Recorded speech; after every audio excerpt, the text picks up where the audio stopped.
শুভ দুপুর আমার প্রিয় বন্ধুরা, কেমন আছো তোমরা সবাই? আশা করছি তোমরা যে যেখান থেকে ভিডিওটা দেখছো প্রত্যেকেই খুব ভালো আছো, আর তোমাদের ভালোবাসা আশীর্বাদে আমরাও খুব ভালো আছি।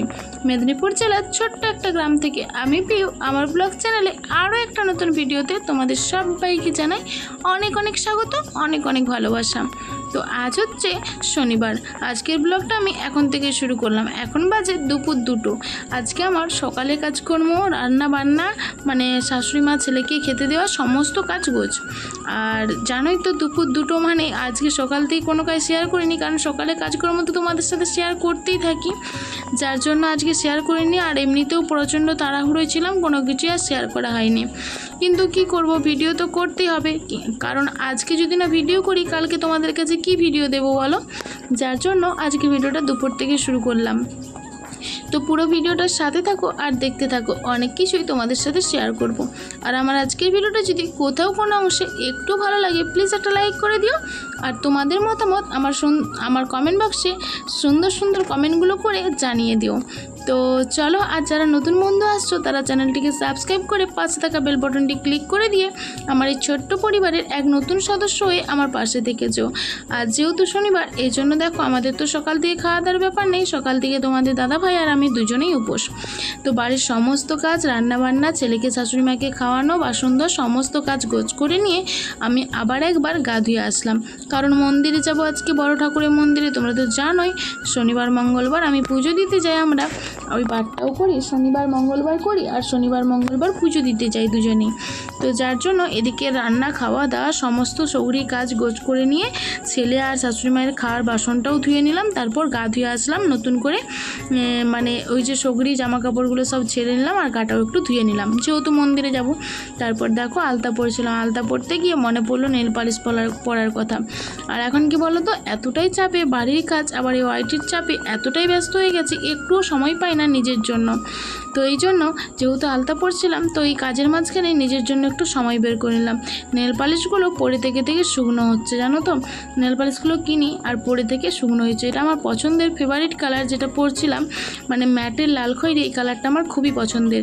তো আলতা পরছিলাম বলে একটু সময় বের করে নিয়ে, যেহেতু বাড়ির সমস্ত কাজ সারা হয়ে গেছে আর মন্দিরেও 3টের পর বেরোবো, যেহেতু ওখানে 4টেই পুরোহিত মশাই পুজোতে বসে, তো এই জন্য ভাবলাম একটু নেল পালিশটাও পরে নিই। তো এই জন্য এত কাজের মাঝখানেও নিজের জন্য একটু সময় বের করে নেল পালিশটা পরে নিলাম। আর এখন আমরা এই যে বেরিয়ে গেছি, তোমরা তো দেখতেই পেলে পুজোর সমস্ত কিছু নিয়ে, যেহেতু অনেকটা দূরে বাইকে যাই, যার জন্য একটা ব্যাগে করেই নিই, কাপড়ের ব্যাগে করে নিয়েছি সমস্ত কিছু দিয়ে। আমরা এখন এই যে রাস্তায় বেরিয়ে গেছি। কতটা রোদ্দুর দিয়েছে আজকে দেখছো, একদম প্রচণ্ড রোদ্দুর।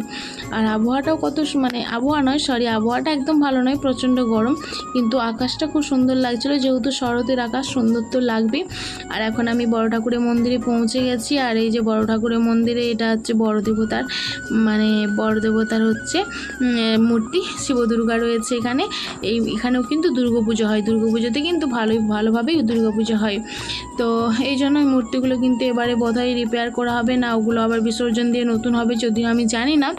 তো যেহেতু যাচ্ছি অবশ্যই জানতে পারবো। তো এখানে বসেছিলাম, আর যে পুরোহিত মশাই ওনার স্ত্রী, মানে আমরা যাকে মা বলি, তো সেই মায়ের সাথে গল্প করছিলাম এই ঠাকুরের মাহাত্ম্য, মানে ঠাকুরের সমস্ত কথাই মা বলছিল। তো বসে বসে গল্প করছিলাম আর শুনছিলাম। মা বলছিল যে এই বড় ঠাকুর কতটা জাগ্রত, তো সেটাই বলছিল মা, গল্প করছিল যে ঠাকুর কি করেছে ওনাদের সাথে, তো সবটাই বলছিল।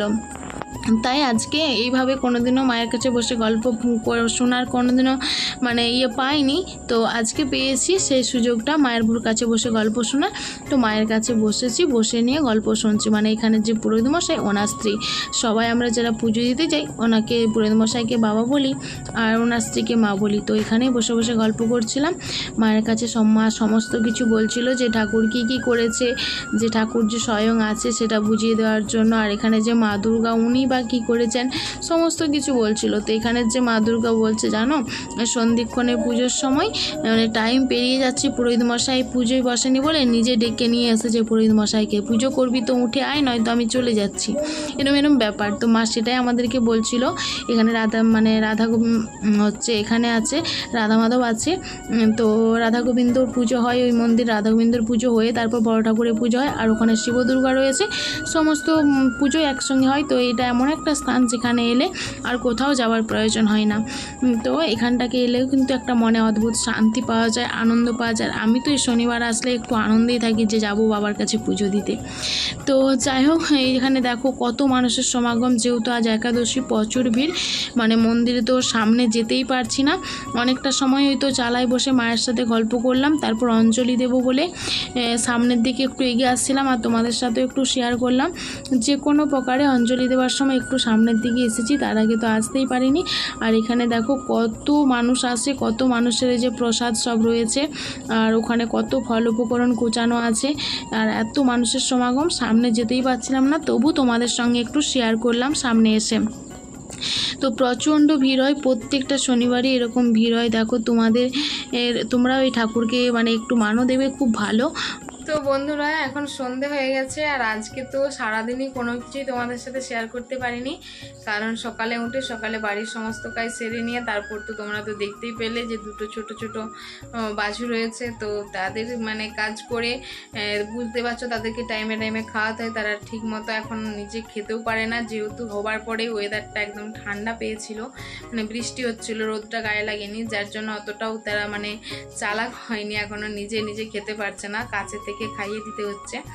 তো যাই হোক, ওই সব বাড়ির সমস্ত কাজ সেরে রান্নাবান্না করে আর তারপর তো বাড়ির মানে অনেক রকম কাজ তো রয়েছে, তারপর রান্নাবান্না সারলাম, রান্নাবান্না সেরে আর শাশুড়ি মাকে ছেলেকে খাইয়ে দিয়ে ওরা ঘুমোলো, তারপর নিজেরা রেডি হয়ে মন্দিরে গেলাম। তো এই জন্য তোমাদের সাথে আজকে বাড়ির কাজকর্ম কোনো কিছু শেয়ার করিনি, কারণ বাড়ির কাজকর্ম তো প্রতিদিনই শেয়ার করি তোমাদের সাথে। তো ভেবেছিলাম আজকে মন্দিরে গিয়ে মন্দিরে পুজো টুজোগুলো তোমাদের সাথে শেয়ার করব, কিন্তু সেটাও পারিনি। আর আজকে মন্দিরে এতটা পরিমাণে ভিড় ছিল যে আমরা তো অনেক মানে প্রত্যেক দিন পুজোয় বসতে পুরোহিত মশাই 4টা বাজিয়ে দেয়, 4টার পর পুজোতে বসে, তো আজকেও তাই হয়েছে, 4টা 5-এ বসেছে। কিন্তু আজ যেহেতু একাদশী, সেই জন্য এতটা পরিমাণে লোক এসেছিল, তো দেরিতে বসে বলে আমরাও দেরিতে বাড়ি থেকে বেরিয়েছি। আমরা যখন গেছি তখন অনেক লোক সেখানে পৌঁছে গেছে, অনেকে। তো মন্দিরে কাজটাকে তো যেতে পারিনি, মানে যখন অঞ্জলি দেওয়ার সময় কাজকে গেছে, কিন্তু এতটাই ভিড়, সেখানে ভিডিও করার মতো কোনো পজিশন ছিল না। তারপর যেহেতু আমরা দুজনেই অঞ্জলি দেবো, কে আর ভিডিও করে দেবে বলো। অঞ্জলি দেওয়ার সময়ই একটু মানে ঠেলাঠেলি করে গিয়েছিলাম ঠাকুরের সামনেটাকে, তো অন্য সময়টা পিছনেই দাঁড়িয়ে থাকতে হয়েছে। প্রচণ্ড ভিড় ছিল আজকে, প্রচণ্ড ভিড়, একদম সামনে গিয়ে কোনো কিছু তোমাদের সাথে শেয়ার করতে পারিনি। তবুও যতটা পেরেছি চেষ্টা করেছি, আর যতটা পেরেছি শেয়ারও করেছি তোমাদের সাথে। আর বাড়িতে আস্তে আস্তে পুরো সন্ধে হয়ে গেছে, একদম সন্ধে হয়ে গেছে, বাড়িতে এসেছি। তারপর কি বলো, বাছুরগুলো ছিল, গরুগুলো ছিল ফাঁকে, তো তাড়াহুড়ো করে সকাল থেকে যেহেতু খাওয়া নেই, তোমাদের দাদাভাই বলে আগে খেতে দাও, তো আগে খেতে দিলাম, বাড়িতে এসে খেতে দিলাম। তারপর বাড়ির তো সমস্ত কাজ করে রয়েছিল, যেহেতু বাড়ি থেকে চলে গেছি, তো এসে আগে খেতে দিলাম। তো ওকে যেহেতু খেতে দিচ্ছিলাম, নিজেও খেয়ে নিলাম, তারপর বাড়ির কাজ সারলাম। আবার মানে গরুগুলো তো দুইতে যেতে হবে, তো ধুয়ে নিয়ে আসলাম, আর বাচ্চাগুলোকেও খাইয়ে দিয়ে আসলাম। তোমাদের দাদাভাই গরুটুরু তুলে দিয়ে এখন বেরিয়ে গেছে বাজার দিকে, আর আমি এইমাত্র ফ্রি হলাম। তো ফ্রি হয়েছে কিছুক্ষণের জন্য, কারণ কি বলো তো, আবার রাত্রে খাবার জোগাড় করতে হবে। তো ময়দা খাবো তো রাত্রে, তোমরা তো জানোই যারা আমার রেগুলার বন্ধু। তো চলো আবার রাত্রে মানে খাবার দাবারের জোগাড় করতে হবে, ছেলে এখন পড়ছে। ভাবলাম তোমাদের কাছে এসে ভিডিওটা শেষ করে দিই। জানি তেমন কিছু শেয়ার করতে পারিনি, তবু আজকে আমার ভিডিওটা ভালো লাগলে লাইক কমেন্ট শেয়ার করো, আর চ্যানেলে কেউ নতুন বন্ধু থাকলে চ্যানেলটিকে সাবস্ক্রাইব করে পাশে থাকা বেল বাটনটি ক্লিক করে দিয়ে আমার এই ছোট্ট পরিবারের এক নতুন সদস্য আমার পাশে থেকে যেও। আজকে কোনো কিছু শেয়ার করতে পারিনি, যতটুকু পেরেছি তোমাদের সাথে শেয়ার করেছি। তো চলো বন্ধুরা, আজকে ভিডিওটা এখানে শেষ করে দিচ্ছি, কারণ আবার খাবার দাবার করবো। আর এখন আজকে তেমন কাউকে সাপোর্ট করতেও পারিনি, সাপোর্ট করবো সবাইকে। আর তেমন কিছু তোমাদের সাথে হয়তো শেয়ার করতে পারবো না, ফোনেও চার্জ নেই, যেহেতু ফোনটা নিয়ে বেরিয়ে গেছিলাম। তো যাই হোক, ফোনের চার্জ দেবো। তো আজকে ভিডিওটা আমি এখানে শেষ করে দিচ্ছি, আবার দেখা হবে আগামীকাল আবার একটা নতুন ভিডিওর সাথে। ততক্ষণ তোমরা সবাই সুস্থ থেকো, ভালো থেকো, আর আনন্দে থেকো। আর যারা যারা এতক্ষণ পর্যন্ত ভিডিওটা দেখছো কিন্তু লাইক করতে ভুলে গেছো, প্লিজ একটা লাইক করে দিও। আর নতুন পুরনো ওই বন্ধুদের জানাই অনেক অনেক ভালোবাসা, অসংখ্য ধন্যবাদ, যাদের সাপোর্টে আমি এখন এগিয়ে যাচ্ছি। যতটুকু এসেছি শুধুমাত্র তোমাদের সাপোর্টে, তোমাদের সাপোর্ট ভালোবাসা থাকলে সামনের পথটা আরও এগিয়ে যেতে পারবো। তো চলো বন্ধুরা, আজকের মতো টাটা, আবার দেখা হবে আবার একটা নতুন ভিডিও নিয়ে। আগামীকাল আসছি তোমাদের কাছে, সবাই ভালো থেকো, সুস্থ থেকো, টাটা বন্ধুরা।